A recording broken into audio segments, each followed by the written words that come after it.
All right, welcome everybody to MasterClass. This is episode 20. Man, I'm going to get some gray hairs with all this. So, here we are today. This is your friendly neighborhood host of MasterClass, Trevor Burnett. My friends call me Trevor. And yeah, here today, a little bit melancholy, I guess, as my daughter, my oldest here, can't really work on there, a little blotted out by the sunlight coming in through the room, but she just graduated high school this week, so feeling a little something about that. And anyway, we'll get to the topic of today. As I want to bring in my friend Paul here. Let's see if I can click the right button. There we go. Hey, Paul, welcome. Thank So, you. coming to us from sunny Canada, is that correct? That is correct. Toronto. Toronto. And usually Nice. sunny would be wrong, but today you're right. I just see the natural sunlight hitting your face, so it had to be sunny. This Yeah, is my so office. sorry. So yeah, I wanted to bring on Paul this episode because, as always, we bring on different experts to talk best practices and give everybody a way to find something to optimize or level up in some way as you manage your partnerships. So Paul comes to us with a decade of experience in the channel. He was previously a reseller, so saw what went right, what went wrong on that side as you were a member of different partner programs.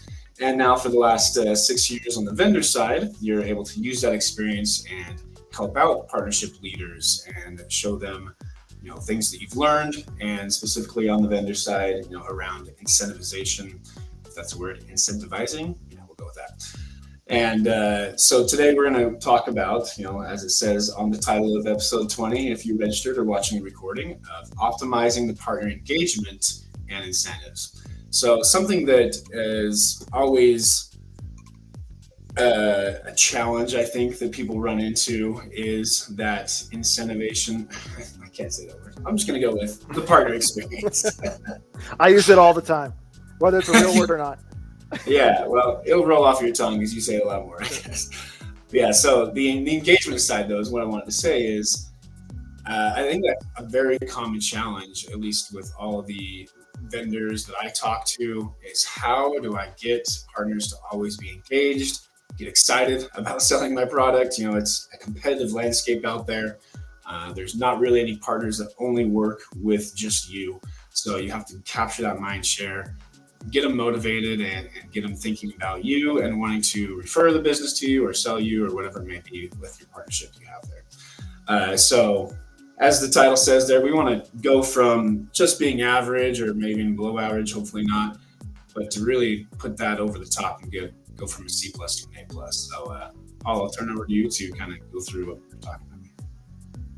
Oh, thank you so much for the intro, Trevor, and the opportunity to be here and chat on your platform. I think I was saying earlier in the green room that you might be like the future, nighttime host or of the channel. So Yeah, you're doing a I'm great job. missing Silky Drapes to come through on my intro. Yeah. So the goal today is to really share with the audience what you can do to elevate the performance of channel incentives. Specifically, the angle we're going to come at it to today is looking at the individuals at your partners. So looking at the sellers, looking at the customer success people, looking at all the individuals that touch the end customer or influence the sale. And we've kind of distilled it down to 3 topics that Trevor and I will go through. Is number one, how relevant do you think you are? So if you're evaluating your program or you do a retrospective right now, are you kind of doing a quote unquote, dollar store experience where you're just trying to do, put an incentive out to everybody? How repeatable are you at scale? A lot of the conversations I'm having these days is about global. How do I run a program globally? How do I have a centralized administration to really help that align with our overall corporate objectives? And the last one is the one that I think everybody's hearing from all angles of channel is justifying spend. How do you measure and monitor ROI from an incentive perspective? Yeah, ROI is definitely a big topic that we have, at least on our side, as we're talking through ImpartnerCon and all the different events and activities that we do out in the market. ROI is kind of that hot buzzword, almost as hot as AI. Just kidding, not that hot. But ROI, it's being able to really justify all the investment and exactly what you're doing. Right. So, we've talked a lot about, well, it seems like the common practice historically was blow a dandelion in the wind. Surely there's some growth going. I can see some end results. But really being able to prove out that ROI with hard data has been a big challenge. So I'm glad you talked about that. Yep. Yeah, and it's, more and more I hear the C-suite getting involved in everything, specifically the CFO. So we can touch on that in terms of, if you are running an incentive program today, maybe some tips and tricks or ways to help you justify the spend and to get approval to help you push your initiatives forward. So that's something that we hear. I'm running into more and more often. Yeah. So let's just before we jump into the three topics, I really wanted to again help lay the foundation of the conversation. Is whether you are running some sort of traditional SPIF program today, or you're considering running a program with, I'll drop some Canalys stats on everybody that I'm sure a lot of people are aware of. With the $5 trillion that is flowing through the channel, specifically in tech, for every $1 that is being spent on hardware, there's $2 on services, and it continues to grow. The thing is, with what we're all seeing in this complex ecosystem and the demands that it pulls forward, is that gone are the days where you can kind of just do that, dollar store or that kind of one size fits all SPIF and broadcast it out to everybody. Really what they're looking for is, are you doing the right things to earn the mind share of your partners? And are you doing the proper segmentation to design the program around, helping your partners push their objectives forward? And how aligned are they with your own objectives? So that's some of the key areas, and helping you, again, not just look at the partner level, but Trevor and I will talk about how important it is to look at the individual, the 7 nodes of influence, if you want to, reference back to a Jay McBain quote, right? Is who is surrounding the deal and how are you influencing all those people around it? The customer success people, the sales reps, sales engineers are incredibly important these days. They're the ones that are influencing solution designs. So it's important not to leave these people out. Yeah, and just a quick pause here as we got a question in the chat. I think it is important as we say partner or channel to kind of define what we're meaning. At least we use it pretty generally, right? There's a lot of different partner types or ways to work with an external company. So I'd like to hear your definition, Paul. But the way that I use it is really anybody that you have some sort of an alliance. It could be a referral partner, relationship, strategic side. They're influencing the sales process in some way, or full reseller and doing it themselves. But really, it's an external resource that's not part of your internal company, and you need to work with them in some way to manage the influence and the pipeline that they have. Right. Well said. Okay, cool. Yeah, I win. I have nothing to add to that. And we can, whether it's a VAR or a value-added reseller, or an MSP, to add on to what you just said, Trevor, an ISV, like all of these different partners have different levers and pulleys to activate to get them engaged. And we can talk a little bit about, what each one of them expects from a partner incentive program. But yeah, as you just laid it out, that's a nice, easy definition. Yeah, I just wanted to say that because we do run into different industries. Some call them dealers or agents, or there's all sorts of different labels. But yeah, we just use a general term for partner. Right. And again, what we're going to do is help shed some light on the importance of going a level deeper within your partner organizations, your dealer organizations, to look at the individuals, the people who are influencing revenue and closing deals, and the importance of, ways to improve that relationship you have with them. So I guess I'll kick off the first point, and then Trevor, we can have a discussion around it. A lot of the things that we see with current incentive programs, and it's by means no one's fault per se. It just has to do with resources, where you are in your maturity level with your program. But a lot of incentive programs or SPIF programs try to be friends with everybody. And what ends up happening is it falls flat, or you waste a lot of time and money because you're deploying out a program that might not be relevant to the audience you're sending it out to.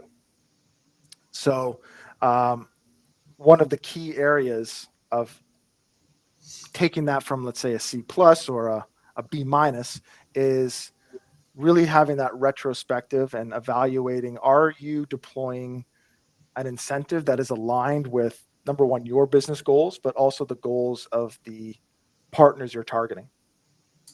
Is it relevant to helping them push their initiatives forward?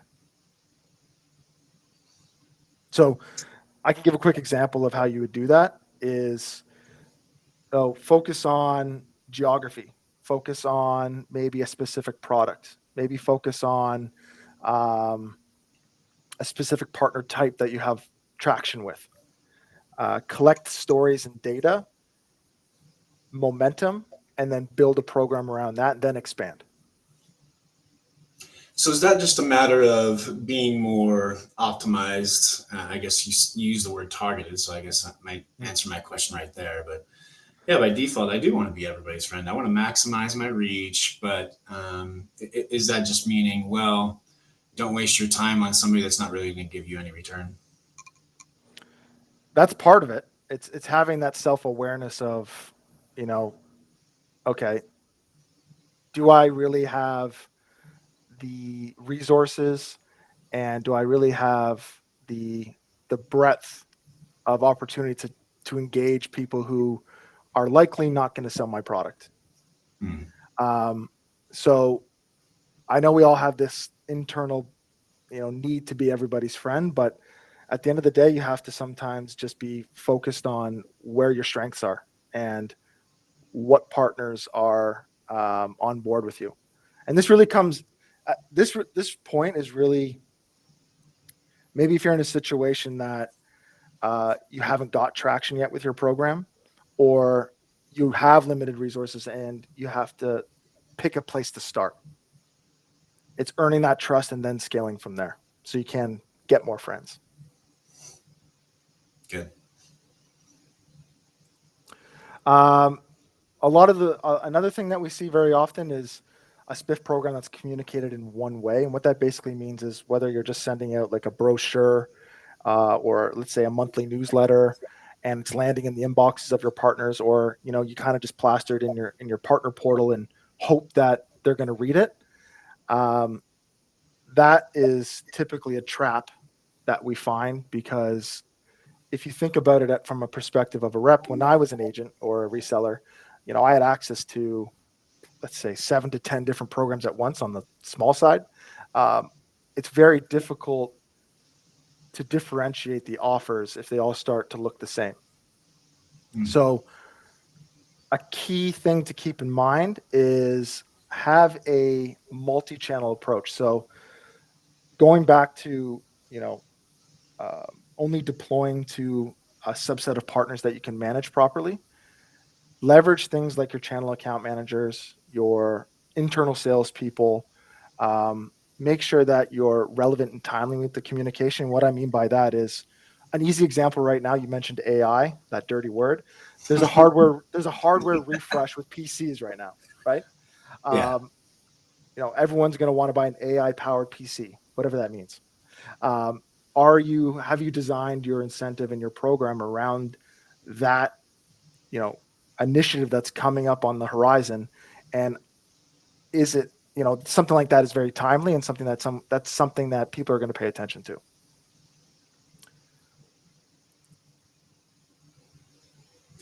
Yeah. I think it's unfair to call AI a dirty word. Yeah, I get it. Yeah. I saw a meme that was like, being in tech today, and it was like swear jar, very hardly filled, and then AI jar, just overflowing.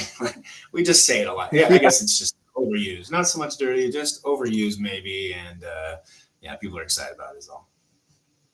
agreed. So the same old spiff, we kind of just touched on this, is if you're just doing the same thing over and over and over again, expecting a different result, I think we all know that quote. Might, you know, Insanity, right? you can't expect to have a different outcome. So really what the key here is defining or combining initiatives together to tell a story. And what's a good way to kind of give an example of this? So pulling together, you've got the right segment targeted, you've got the right communication strategy. Instead of just providing a spiff on the transaction, what you're ultimately looking to do to earn that mind share is trying to show your partners that their time is worth the effort to sell and engage with your solutions. And really what that comes down to is, if anyone's familiar with the Maslow hierarchy of needs, what's going to motivate partner sales teams is having a incentive structure that ticks all the boxes for their sales time. So are they going to make more money with you? Is it relevant, which is not on here, which should be? Are they confident in your solution? Have you communicated back and forth of the opportunity that they have to sell? Recognize them for their effort and be really easy to work with. So this is what I mean by having multiple initiatives and not just doing a reward on transaction. Because the most difficult thing that I see with current programs is, I'm running a spiff, but how do you differentiate from vendor A to vendor B to vendor C? Everybody's running some kind of incentive. A tipping point or a way that you can enhance is providing multiple initiatives together to earn their sales time. A quick example, I have a customer that really realized that they got, without a deal reg, their close rate was somewhere around 20%. If they got deal reg, they got 50% close rate. If they got a product in the hands of their customers, their close rate went up to 70%. So really what we did is we designed a program to disrupt the top of the funnel. So it wasn't the close that was the issue, right? Rewarding on the spiff at the end. It was really rewarding the top of the funnel activity to get that activity flowing.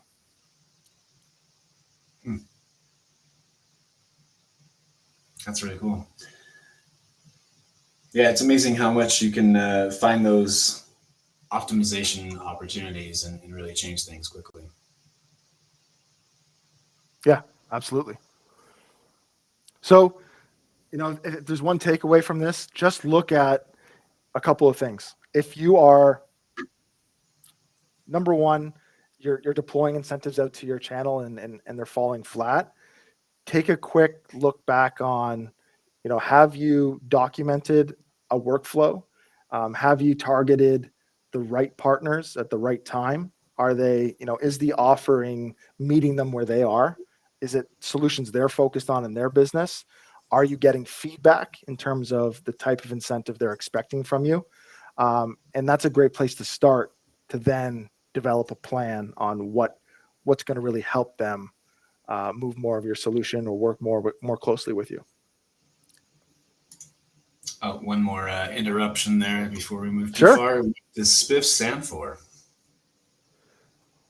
It's sales performance incentive. Oh, So basically, it's almost caught you there. Yeah. yeah. Sales performance incentive. What's the F? So basically, what it is, it's above and beyond your commissions, right? It's an extra motivation, or either cash, or it could be travel. It could be any sort of above and beyond the paycheck to influence behavior. Right. It's like trying to remember what HTTP stands for. Yeah. So Right. no, sales performance incentive fund is what we're Yeah. looking for. Yeah. Yeah. Like you said, just above and beyond your normal commission, kind of a, And traditionally, like we've said, it's always been cash, right? Just giving out a spiff for a transaction. What we're talking about is try not to fall into that trap of only looking at it through a keyhole. Is expand and try to include multiple initiatives together to earn the mind share of your partners and kind of differentiate your offerings a little bit from what maybe some of your competitors or alternatives are doing. very good. Yes. Thank you for these questions, by the way. Sometimes I fall in the trap, and I'm sure Paul, same thing, where we've been talking about something for so long, we forget to kind of level set on, make sure we're speaking the same language as throughout the industry, like the partner or other terms, people use their own versions. And appreciate the question there to make sure we're Thank you. all on the same page. Sometimes you get stuck in your own little world. Yeah, a little bit, Okay, so I think the next point of conversation we can get into is repeatable at scale. So a lot of the conversations I'm having today is all around, okay, how do I take my program global? How do I take what I'm maybe doing today and make sure it's repeatable? How do I measure it? How do I, pivot when things aren't going wrong? So there's a couple of things that you can do to, move your program in the right direction. So the first thing that I see a lot is programs are reactionary or ad hoc, right? And basically what that means is either different geographies or different parts of the business are reacting to something in the marketplace and they're throwing out a spiff out there. And there isn't an overall connection to the corporate objectives or the main priorities of the company attached to the incentive. So it's kind of just I have to do this because I have to play the game. It's table stakes. And it's hard to measure and it's hard to generate any sort of ROI. So back to that point on, trying to get buy-in from the C-suite, it's a challenge if you're just kind of throwing out an incentive like that. So a way that you can kind of up your game a little bit is think of it almost as a longer term plan. So think quarter to quarter almost, or think 4 or 5 moves ahead. What is that next carrot? What is the compelling promotion or opportunity that you can create multiple months in advance? The real secret sauce behind a lot of these programs is not necessarily the what, the carrot.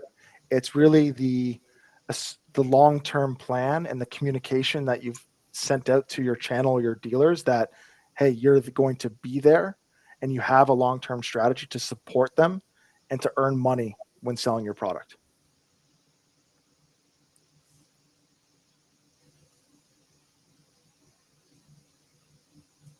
Yeah, it's good. Like, obviously you have to start somewhere. So reactionary is kind of the default reflex of, let's at least do something, better than nothing. You're getting off the starting line. But yeah, that makes sense that the next step is to have a organized strategy around that. And I think that's pretty common in multiple ways. Like on the PRM vendor side that I work with a lot of folks want to deploy a solution of a PRM without really having an overarching strategy to inform what the automation should do. So that's a very common challenge for sure. And good advice of let's get that alignment. It'll make things more effective. It'll make it last longer. Otherwise, it'll be first on the chopping block if you don't have that sort of internal alignment and a long-term plan. Yeah, what I've seen it many times is people rush to get a program in place just because it's they either have limited resources, they just have to do it, just the circumstances that they're in. But that program is the first thing on the chopping block if it's not performing. And if there's no long-term strategy behind it or big picture, then, we see them fail often that way. Yeah. And that kind of leads into Something you want to try to avoid is overstretching resources. So this goes back to an earlier point where I made about being focused and trying not to be everybody's friend. It's very tempting to try and capture as much attention as possible, but really do an internal evaluation of, okay, if you're a person of one or two, how much can you manage and how much can you actually take on from a manual perspective. The ideal scenario here is to automate as much as possible. And that goes back to, do you have the right tools in place? Because there's a lot of tools now out in the marketplace that can help you do a lot of these manual things automated. So you're not wasting time or spending too much of your brain power on tactical things. You can focus more on the strategy. And do you see it commonly, that focus kind of rolling out a pilot or just using a subset of your top partners and trying it out that way? Is that kind of the best practice approach, or how would you do kind of that step one of rolling out a program? Yeah, I wouldn't boil the ocean. So step one, we're going to kill the word focus. Pick a subsection of your partners that are, on board with you, that are going to be a low barrier to entry. Pick a geography where you're strong, and pick, a subsection of your product offering that's important to your growth. What is it that you really want to push in the next quarter? What is something that's going to help? What's the high margin item that you really want your partners to focus on, and start there. Don't attach an incentive or try to communicate too much at once, because it's overwhelming. And again, all of these vendors or all these partners have multiple options to pick from. So if you help kind of guide and shed a light on opportunity, that's going to help, again, earn that sales time that you're looking for. So don't do too much. You got it. And that really leads into the last piece, right? Is a lot of I don't want to say manual tracking or doing this manually is not worth it. You got to start somewhere, but there is a tipping point where, you need something like an Impartner PRM, or, you need to identify where the gaps are, and has your channel gotten to a point where it's difficult to manage on a spreadsheet, and you're missing out on opportunity. Because when you've gotten to that point, there's a lot of things out there that can help you write a very compelling business case to start using tools or start looking at improving your tech stack. I'm trying to resist the dad joke in me as I see Manuel tracking. Is there also a Jose and a Larry tracking? So, okay. Yeah, the right tools, it makes a difference for sure. I mean, that's why there's so many companies that build businesses around this. Is because you really can get effective and get that ROI for just a little investment, get a lot more bang for your buck by doing that and not overstretching your resources and all that sort of thing. So that makes sense. Yeah, because it's tempting to try and shoot for the stars, right? But when you don't want to stretch yourself too far. Yeah. So what I'd say here as maybe a takeaway, first things first, try to document everything and work towards building a blueprint or a foundation that you can work from. Document out let's say the data points that you need to collect, the partners you want to target, the important products you want to push. And really the last thing on the list is, okay, the actual carrot. Make sure the fundamentals are in place before you say, okay, well, how much do we pay these people to get their attention? Because that's later down the road. Excellent. All right, we are running up a little bit on time, so we should probably cruise through the last points here. Absolutely. So this kind of helps. wrap everything up, which is measuring, monitoring the ROI. Again, what I'm hearing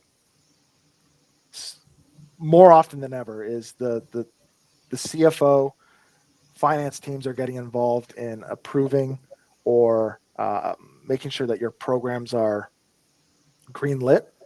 And the biggest thing that I see with ROI is it's not specific enough. And what I mean by that is get specific. So taking everything that we just talked about, put a specific goal in place, a timeline of when you're going to hit it, and what the desirable outcome is for running an incentive. And the first thing you got to do is understand what data you need first. Like, what sources of truth do you need to collect in order to collect the right information to drive the right outcomes? So make that crystal clear. I was going to say, if you're just new to this and trying out a program for the first time, how do you know what it is that you should be measuring and what those targets should be? Like, you just kind of take a dartboard approach and then adjust as you go? So this goes back to, there's two scenarios, right? Do you have the right tools, or are you doing it manually? So let's assume that you have the tools in place. Where you want to make sure that the connection is if you're combining different initiatives together. Let's say you're, a big push is getting completions of training or enablement, and then trying to connect it to a sale. Is your LMS, your partner portal, and your incentive program integrated? Do you have a defined workflow between the tools you're using today? If everything's disjointed and it's difficult to connect the dots, then that's maybe a flag to say, okay, maybe we need to reevaluate the way that our tools are working together. I see. Because you're right, without the tools, it really is the kind of just throwing it out there and hoping for the best. Mm-hmm. Dandelion in the wind, as you put it. That's right. So again, we see these communicated on spreadsheets or through email. Part of the plan, make sure that you execute, monitor, and measure the KPIs. So a lot of the KPIs that you can start with are things like, when you do have the right tools in place, you can identify exactly which partners and which individuals at those partners are consuming your content. So if you mapped out kind of an engagement experience, from training to deal reg to closing deals, make sure you monitor where these salespeople are falling off in that process and where they're not, to make sure that you're kind of constantly pivoting where needed. Mm-hmm.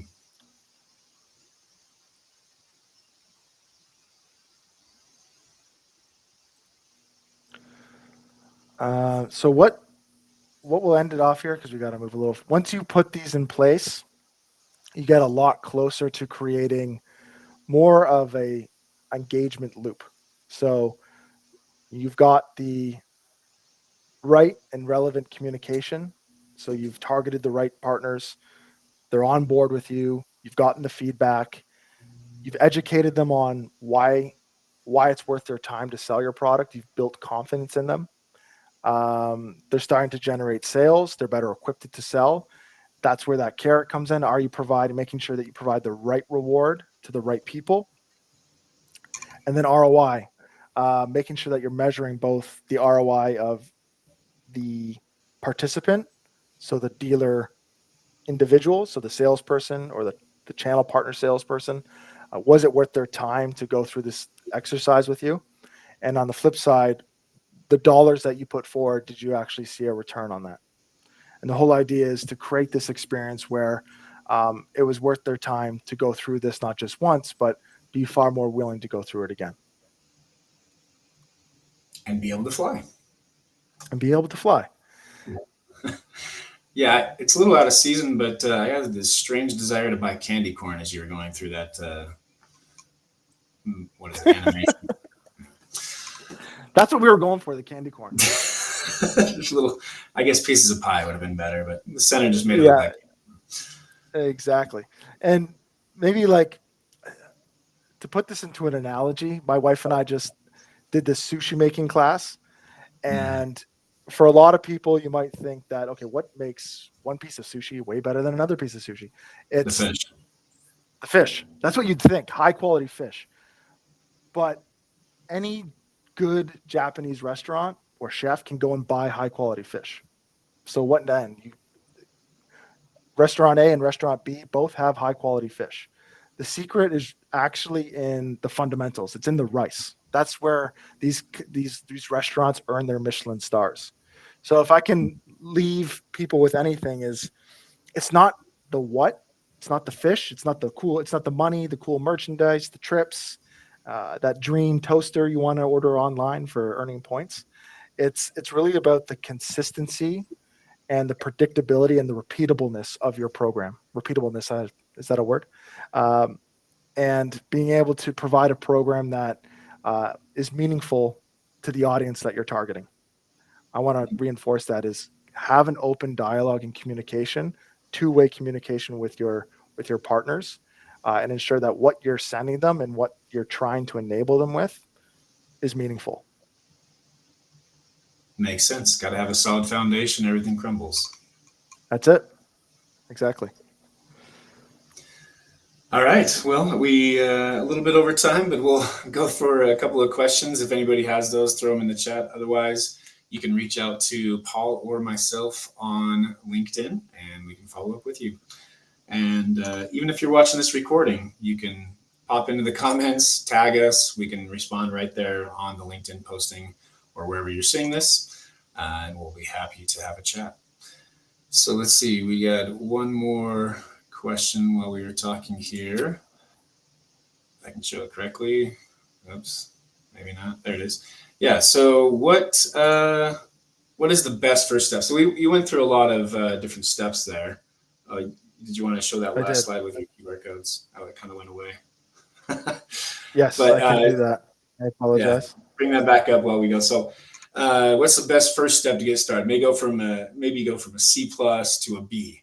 Not quite ready to put all the resources and time and effort into getting all the way to A. Sure, that's the eventual goal. But yeah, what of all those things, what is like the most essential thing that you can start out with? What are the first couple of steps, I guess, is what they're trying to ask. Okay, we got the apologize for the slide issue there. Yeah, no so that's a good. I think the first thing that you can do is be self-aware. You don't want to bite off more than you can chew. You have to understand your reality. Not everybody has unlimited resources or tons of money to throw around. But the first thing you can do is really just define very clearly what your goals are with the program. And the easiest thing you can do is attach that to the core imperatives of the organization. So what are the top 3 things that your company is looking to do? Make sure that your program is aligned with that.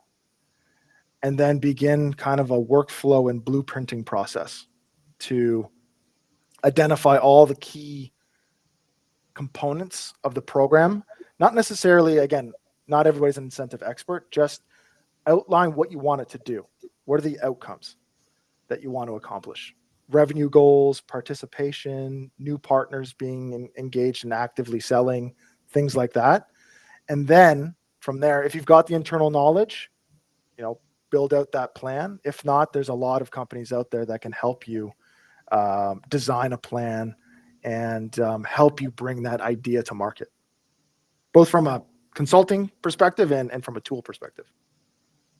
Yeah, I think that's the best advice is don't try to go it alone. If you don't know what you're doing, you can just be so much more efficient and effective by just reaching out. There's a large community of people willing to help for sure. So yeah, the QR codes here, download the takeaway. So the 7 steps to a better channel program, that ebook that you guys offer, is that correct? Correct. Cool. And then, yeah, you can connect with either myself or Paul, and that would be our LinkedIn QR codes. Appreciate you guys putting those together. All right, we'll go ahead and wrap up. Doesn't look like we have any other live questions, but I want to thank you again, Paul, for joining us. And we're as the unofficial kickoff of summer, so I love this time of year.